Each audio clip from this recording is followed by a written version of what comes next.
Welcome to the Wolfkeeper,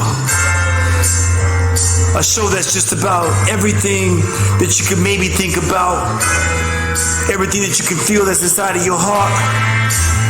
What I need for you to do right now is spend the next hour relaxing. Just stop your day before you go into 12 o'clock. And I just want y'all to close your minds, open your hearts, and relax and go on this journey with me. It's a beautiful place that you're about to go, because I want to make you feel, I want to just open you up and think about some things you never really thought about. Right now, the Wolfkeeper. Come on.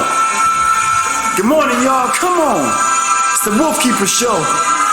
Get ready. Come on, let's go. Yeah. Woo. Yeah. It's the Wolfkeeper Show. Your boy, Toriano Sanzone. Yeah. Chanelly Nell. My boy Tyrone Scott somewhere rocking the Doogie Dogs.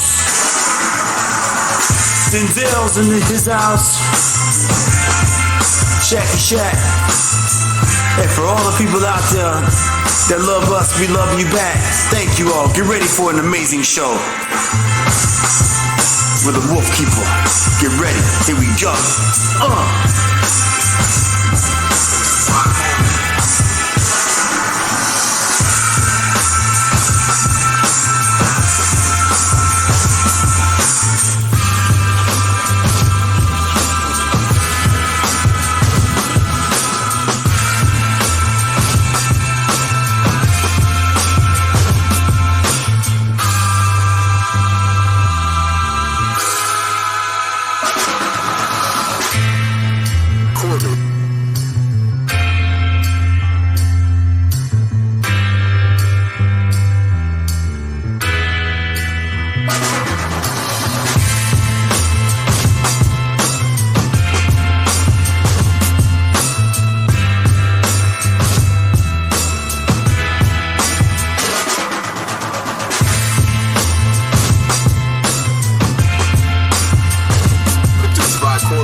We have Raquel Miller. How are you? Hey, Raquel. Thank you. Awesome. Hi. Chanel Barrage. You all have a geographical location in common because Raquel Miller is also from the Caribbean islands and Chanel is from the islands.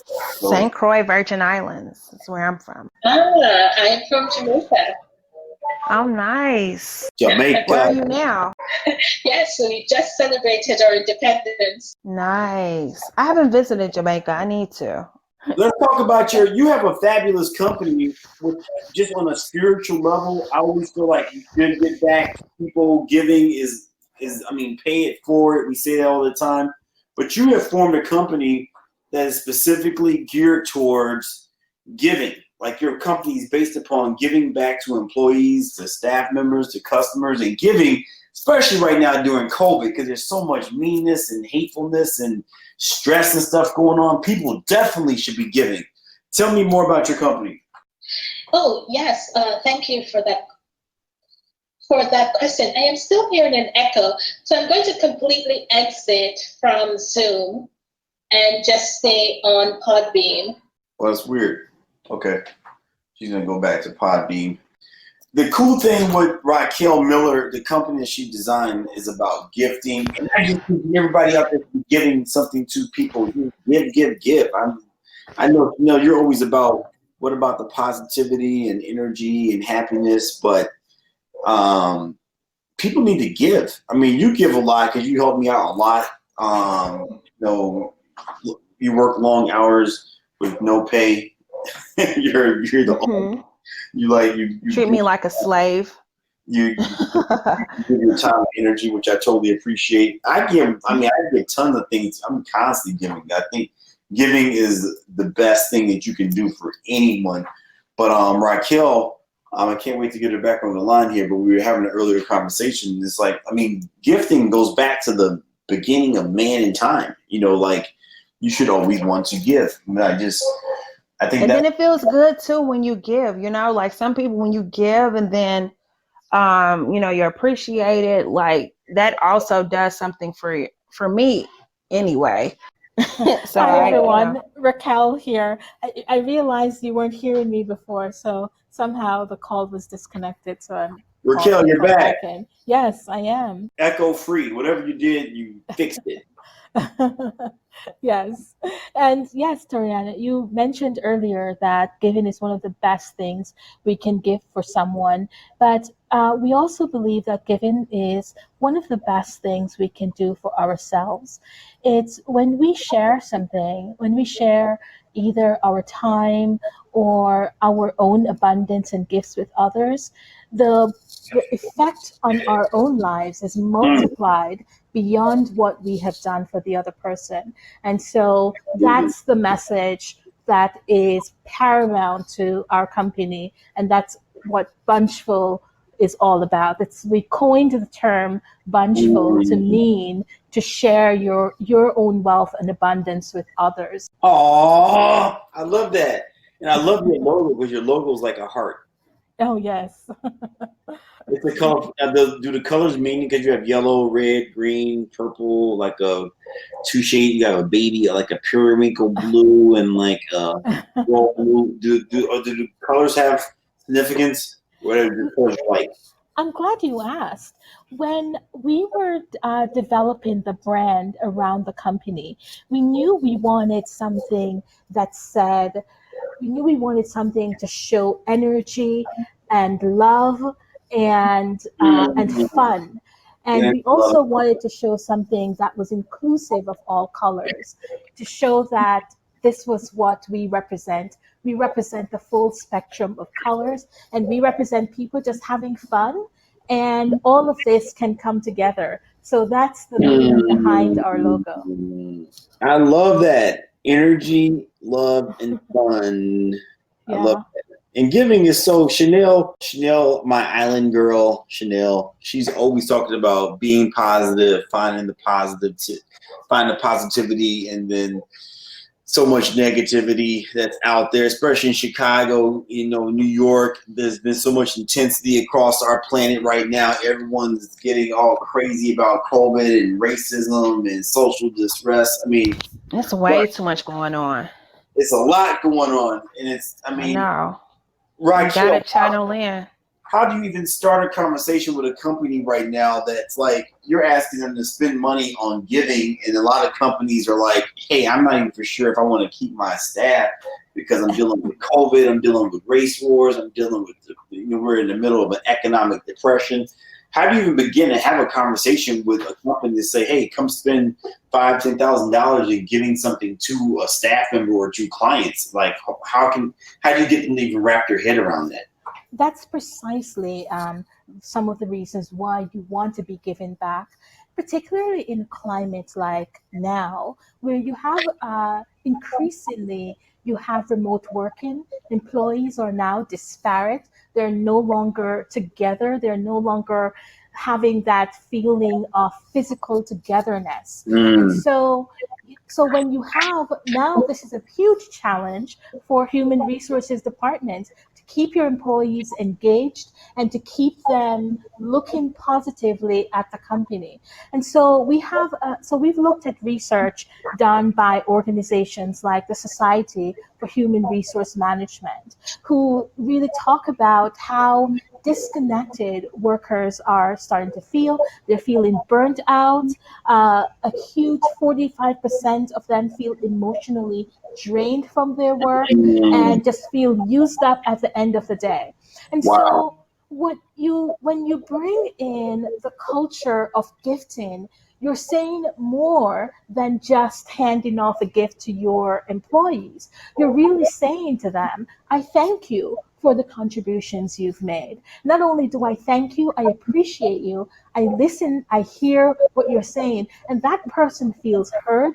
That person feels like, gets a positive outlook from the company. That breathes into their interactions with their clients and how they treat and talk about your company behind your back, at the dinner table amongst their friends. And so that culture of gifting is not just during COVID times. It is something that companies should pay particular focus on and let that permeate the entirety of their organizations. When employees feel appreciated and feel that they are heard and they're really part of an organization, what do you imagine would be the outcome of that? What would be some of the effects that come out of those kinds of feelings? I mean, that's so super powerful because I got my co-host in here. How you guys feeling? It's Marcus and Franco. And you guys, they're the Wolfkeeper train the trainer program. And kids, we teach kids early on. First thing they should learn is how to give and share, right? Right? You guys know how to give and share. Giving and sharing is important, right? But what are some reasons why you think it's tough for grown-ups to share and give? Do you think the guy that owned Apple would share the company with Bill Gates? No. You heard what he said. Do you think the guy that owns Apple would share with Bill Gates? Raquel, there's a question for you. Would Steve Jobs share with Bill Gates? That's from Marcus. Marcus, 9 years old, just asked that question. Would she? I think the question is, should Steve Jobs share? And what we can see, I know that this subject has come up many times, when you listen to a lot of business lectures. But one of the things that people go back to was when the camera, the instant camera was first invented, and the company really tried to keep that technology to themselves. They tried to basically, close it off from the rest of the world, and so they ended up not really making any movement on that technology at all. But once you saw, now other organizations said, fine, you're not going to share your technology with us. Well, guess what? We're going to go and we're going to develop a much better technology. We're going to develop technology for camera that can be used on the iPhone. So we won't even need to use your instant camera anymore. And so that's just a very basic way of thinking about how we really want to share. Now, obviously, there is intellectual property that needs to be protected. And so the question then becomes, how do you still protect the core parts of what's very important to the growth and development of your own company, but still share what you have with the world so that innovation can continue? The world is yin and yang, and that's really what it is. It's all give and take. And Marcus came in out of nowhere. That was a great question. That came out of his 9-year-old mind. With Steve Jobs shared with Bill Gates, and I never even thought about it that deep. That they should share, because actually, true story, they would end up fighting. I feel like that was part of the things that stressed him out to the point of cancer. Because instead of sharing, he was constantly at war with Bill Gates. So maybe if they would have come together and said, hey, let's sharing, because obviously from a competitive stance right now, what we're talking about to our listeners that just joined is, should corporate America share and give gifts anytime? Well, especially right now in the middle of, you got a global pandemic, you got a racial conceptual pandemic, as I call it. You got a depression, economic depression going on, and Raquel is saying, "Hey, company, spend money and give gifts." Yes, and not just that, but that's It's a great concept. point. Yeah, that's the great point you brought out, is this particular moment in time that we are experiencing right now. And so we talked about my company, which we are a corporate gifting company. We help corporations give gifts and experiences to their employees. Sometimes we even suggest, hey, send a gift to the pets, to your employees' pets. And so they can also join in the fun. But we've actually taken the concept of giving a little bit further, and we've taken it to our platform called Be Bunchful. And the Be Bunchful platform is a powerful technology that we're launching in I would say in about 6 to 8 weeks, we'll be ready to launch that technology. And that technology is where it gives both organizations and individuals the opportunity to show their philanthropic activity. I never like to compare our technology to something else, but I think the easiest way to think about it would be a LinkedIn platform that is focused solely on philanthropy. It's where you show your philanthropic activity, and you get to, perhaps influence or, show the way, show how you were leading by giving back. Raquel, this is so amazing. I want to put you on the spot right now. I have Greg Richards, who I've been knowing for 18 years. He has a very extensive resume in the economic world and finance and stocks. How would you, and those guys are, stereotypically known for being cutthroat financial. Right now, they're dealing with all kind of different things on a day-to-day basis because they're looking at the economy, global economy. How would you, I want to introduce you to Greg. Let me see your 3-minute pitch. Not even that. You got 40 seconds to get Greg on board with why should you, Greg, give back to the. I want to hear what Raquel has to say. How do you get someone like that in that world? Because typically, How do you put her on a spot? All right, Raquel, go. Hello, He's putting you on the spot, Raquel.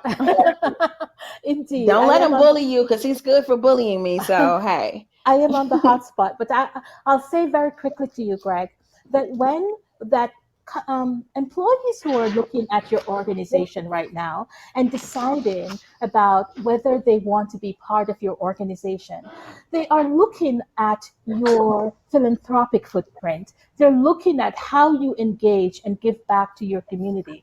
And so that is another way of reaching that potential employee, and particularly those who align with your values and see all the good work that you're doing. That's really good karma that they're bringing in. It's good karma for the new employees coming in, and it's great karma for the employees whom you already have, because they already are going to go talk about this wonderful company that they're working for. Raquel, let me ask Greg a question. Let me just play devil's advocate. I'm being the mean, tough guy right now. Mm-hmm. Greg, do you guys care about good karma? Is that When you say you guys, that's a broad-ended question. The stock world, the economic. Well, I mean, the cutthroat. So world of you're asking me to make generalities. Yes. About industry, and this was a hot topic that we had in an MBA classic about what is a corporation, and by classic definition, a corporation exists really as just a clerical paradigm and framework that you register as an LLC or an S Corp or whatever with state to make money. Where I think this is dynamically changed is since 2008, a ton of corporates, however big and small, took money from the government. So when all these corporations are taking bailouts and benefits and PPP and borrowing money and writing notes to the government in terms of fixed income or equity or something promissory, it's not what it was. So to me, the dynamic of all companies, whether they're Wall Street or Main Street, have an obligation to be making contributions to society, especially organizations that took money from 2008 and onward. Right now, United Airlines, I mean, they're the poster child for borrowing money from the government, and they're coming up on, they're going to be out of money about another month. 90% of their revenue is gone. So here's an organization that's leaned extensively on the government. My answer, as a broad-based thing, that charitable contribution and philanthropic endeavors are now part and parcel with every company and needs to be, part of their contribution. And sure, we can talk about good nature or karma, but really, business people just, some of these things are a little too esoteric or feely for them that they should almost define a portion of their revenue to go out to charitable causes. And some of them can be mandated by local municipalities and some by their own. I think, a good corporate citizen, just as an example outside of finance industry is, I'd throw Ben and Jerry's out there, and they're making a reasonable contribution of revenues every year to philanthropic causes. And I think every company should be following that lead because America has left what is a classic form of making business. They've taken so much money in terms of keeping their businesses afloat. It's literally the least they can do. So if it's up to you, then this is an easy sell for Raquel. There wouldn't be resistance. It's not a sell with me because I feel capitalism is compromised now. As soon as you take money from the government to help you out in bad times, you owe it to repatriate them and then some in good times. Gotcha. Okay. So there's really no sell here for me. That I think dynamically capitalism changed, and they should give. American companies and whatnot owe society, other people who have not benefited to their extent, a big chunk of change. Right, Raquel, I want to put you back on the spot here. You ready for this question? Okay, so don't feel pressure, Raquel. Don't feel pressure. Girl power. I got your back. Oh, it's all in good fun. Okay, good. I hope I didn't make that too painful. Toriano is a bully. Raquel, so you've just been appointed a huge cabinet position, and would you enforce in the new administration mandatory gifting for corporate companies that took corporate bailouts of any sort, whether it was 20,000 or 20 million? No. So the short answer is no. I would not, as a member of the administration, mandate such an action. I think that from my perspective, I'm going after a greater philosophical approach to gift giving. It's a certain mindset. It's a certain revolution in thought, in understanding why it is important for you to give back. Mandating that you do give back is only half the journey. So, but no, I would not mandate that. Perhaps there would be other. For large earners in a capitalist society that make zero contribution philanthropically, and I'm referring to Bezos at Amazon, that his wife has made a donation as part of their divorce, but he as a person has donated zero, and he's up there as one of the most wealthy Americans. So I don't know the the details of But I'm just using it as an Bezos's example. philanthropic activity. I don't know what he gives privately, and Not so zero. I would not, I would not comment on that. But to finish answering your question regarding the mandate, not a mandate on philanthropy, but perhaps certain guidelines on on you having access to this vast amount of capital that we're giving you. Perhaps there will be mandates around how it can be spent and how you can give back. I don't know. I would have to think about it. More, but I'm really more in the business of letting people understand the importance, this important part of their life's journey, and that importance of giving back. So Raquel, would you say then what I'm hearing? Tell me if I'm wrong. By forcing someone to give would go against your philosophy of giving. Yes, absolutely. Okay. I guess I'm just torn between. There's a ton of families, the Walmarts and a number of other. Marcus, be quiet. Of other families that have made billions out of various enterprises in America and don't give. So how do we handle organizations that do not feel compelled, do not feel a sense of compunction, do not feel compassion or empathy to give, yet have crushed it? They have made untold billions, and their employees work for peanuts and have no health care. So how do we handle organizations that have a wholesale philosophy of giving zero? Well, I think part of it is not just how we handle those organizations. I think it's also how customers begin to treat those organizations, how they begin to, are they allocating their spend with that particular company? And companies are beginning to turn toward this side of philanthropy because they see that it is really part of good business. But in terms of what you're really asking, the very base of your question is requiring that mandate. And as I mentioned before, this would probably be something I would have to give more thought as to how that approach would be. Generally speaking, I would say that having a mandate is not the way that we want to go. But then, if you have a good organization, you want to have a powerful employee workforce. You want to have people feeling engaged. You want customers to come to you and feel good about the buy that they're given. Well, that's that's maybe on the karmic side. On the other side of getting a company, mandating a company that they give back, I don't know. I mean, if they have borrowed a vast amount of money, how do we make them pay back that money, and in what way, and what incentives do we give them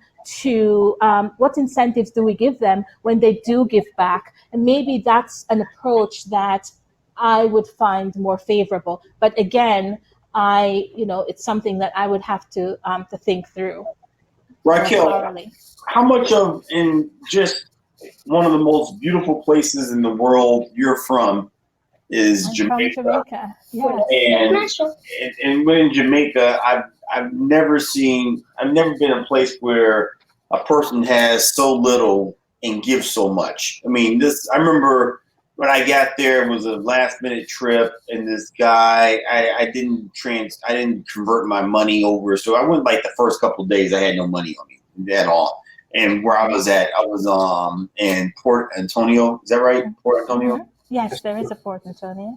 And the beaches of James Bond. The James Bond beach. Yes, that's exactly where it is. There were no debit card. I was being super American. Like, where's the debit card machine at? What do you mean I can't use my? So for the first couple of days, I had no money, and I was being too lazy to go to the bank or whatever. Right? I was like, you know what, I'm gonna.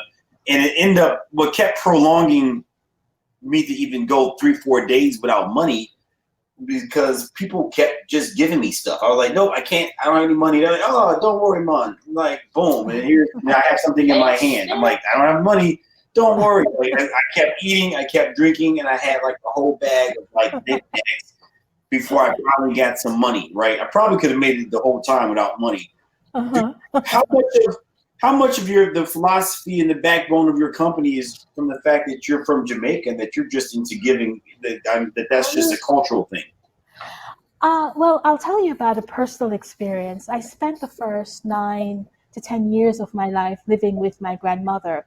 And I like to say that I, lived within the comfort and the folds of her love. I was so enveloped, and I saw we had such a community that just really gave back. My grandmother took care of several of the elderly people around her with all their meals for the day, made sure that they were washed and cleaned. And that was, that was a personal, that was something that I never thought about. And later, when I went to live with my father and his wife in another part of the island, okay, every few 2 to 3 weeks or so, my father would take $100 and bring it to a local store and leave it at the store owner. And he would tell everyone in the neighborhood, go and get your meal. And they would all line up and get a meal and a drink. And it would be like this, crowd of people. And I remembered we were always his children, the people who had to get the last ones. So we could not join the line until the line was over, until the shopkeeper said, oh, the $100 is over. At that time, $100 was a lot. But I remembered sitting on the sidelines at the side of at that shop and looking and just feeling a sense of, wow, these people, we have touched these people in a way that they will remember and I remember. And so that's impacts me when I think about the organization of Bunchfull that I am building. I love that story. What year was that your dad did that? Oh, he did that throughout, actually. It wasn't that was during the mid to 80s. Okay, so then, yeah. So in the 80s, $100 in Jamaica, that was significant. That was, yeah. You could get a lot of stuff. Yes. I love that story because giving. I mean, we always hear the phrase "pay it forward." We always hear, it's better to give than to receive, right? We teach kids at an early age, that they should give and share, right? That's the thing. But right now, unfortunately, I just read a stat that 830. You hear this? 830 businesses are closing every day right now. Yeah. I mean, just in our business corridor, at least 7 to 8 have closed. Minimum. More ones that we don't even know about that are less public. So here's less retail. Here's an invisible pitch, Raquel. Company that's just struggling. Well, I guess it's 2 questions. Maybe you don't have to pitch. Oh no, you don't. Should someone still be giving in the midst of complete? I don't know how I'm going to keep my lights and cable and cell phone on. Should that person still be giving when they really have nothing? Of course, when we think about giving, we think about people who are blessed with great abundance. And we go to those people and we say, yes, you should be giving back. This is really part of your humanity and contributing in a meaningful way. But I think though that the mindset that I have so little that I can never give back is a very dangerous position to be in. Sort of that feeling of dearth, the feeling of non-abundance, not being connected to a source of being able to give back. We all can give back.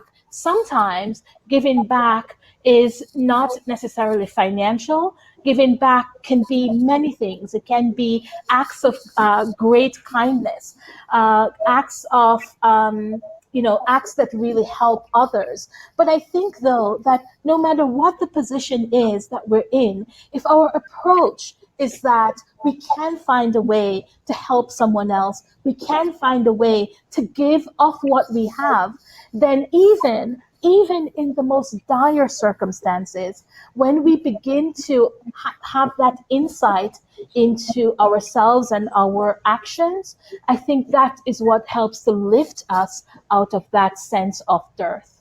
Wow, I love that. The give back in the middle of disaster, and we're clapping here. Oh, thank you.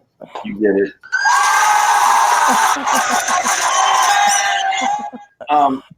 Raquel, you just made me think of something, because obviously, you know, when you were talking, what went through my mind was Hurricane Katrina, where there were thousands and thousands and thousands of people that were just left in dire straits. And that if it wasn't for neighbors helping neighbors in the middle of having nothing, and what a great company you have. I mean, and of all times to be pushing your company in the middle of all that's happening, and this is a big time for people to push hard. Where can someone find you? Where's the best place for a person to find out more about Bunchfull? Oh, thank you so much for asking. Our main corporate gifting platform is at Bunchful.com. That's BUNCHF, like Frank, UL.com. But I talked also about our Be Bunchfull initiative. And from the moment we created the business plan for the organization, we included in its footprint this Be Bunchfull platform. And so if you go to BeBunchfull.com, you will see that the beginning page of that initiative. As I mentioned before, more is coming in a few weeks. And even more than that, in the fall of 2021, we're holding an award ceremony where we award companies and organizations and individuals who have been giving back. When we look back at the year 2020 to recognize those people who have participated in a great way philanthropically, we are actually creating an award ceremony, and we're talking to some of our corporate partners right now, as well as other committee members in other countries, and we are actually putting this Be Bunchfull Project Arise, it is called, and that will be in the fall of 2021, where we honor philanthropic activities from the year 2020. That's so cool. I love it. I love it. Thank you. Raquel, this has been in the middle of us trying to figure out everything out tech-wise. This is more exactly how we wanted it. Yes. Can we bring you back in January 2021? Oh, absolutely. And I just want to say, I mean, I really mean this. I mean, thank you, Dana Huntley, for curating the month of August. But I learned a lot today about just giving. I mean, I knew we were supposed to give, but you just brought it to another level of like, Put a whole different spin on it. Yeah. So thank you, Raquel. Thank you for my in studio. Thanks, Raquel. Thank you. It's a pleasure to meet you. Marcus. Thank you, everybody. Hey, we will see you tomorrow for another wonderful show. Raquel, go to Bunchful.com, BeBunchful.com, and pay attention to give. And that's how you make things happen, by giving. Don't be stressed out about all the other things that's going on in the world. Just give, and I promise you, it's going to be more rewarding than anything. Toriano Sanzone, the Wolfkeeper. Remember, there's one alpha dog, and that's you. So use your troll. Love. Peace. Thank you. Peace and love and blessings, you guys. Happy Tuesday. Tuesday. Thank you. Thank you, everyone. Are you